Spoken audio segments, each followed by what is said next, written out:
Autre vérité spirituelle, Genèse 3, le verset 15.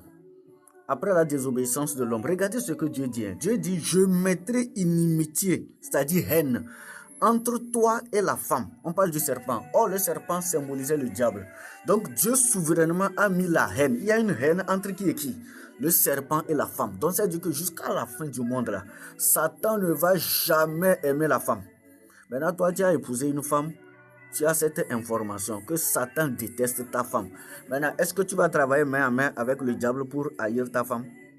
Aujourd'hui, les hommes orgueilleux, quand on dit l'homme est le chef de la femme, c'est pas que la femme est esclave, hein? On ne domine pas la femme. En tant que chef, là, on protège, on prend soin de la femme, on protège, c'est-à-dire on valorise la femme. Si tu ne sais pas ça, il faut être célibataire. Ce n'est pas pour piétiner la femme, pour dire des misérables. Je le parle en tant qu'apôtre. Les misérables qui sont les plus frappent leur épouse là. Ils insultent, ils frappent. Toi, celle sur qui tu te couches, toi tu vas frapper.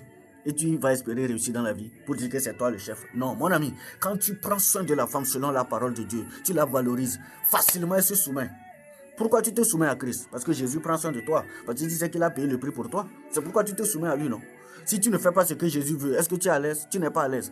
Tu penses que si toi tu prends soin de ta femme là, va te négliger, c'est faux.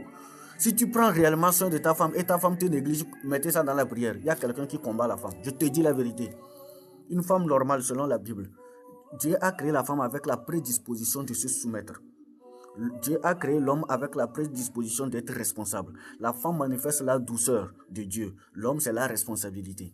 Bien aimé, le mariage, je répète, ce n'est pas pour les enfants. Ce n'est pas aujourd'hui les jeunes de 20 ans, 20 ans, 18 ans, ils se marient et eux, leur objectif c'est sexe, rapport sexuel, aller au restaurant, tout ça.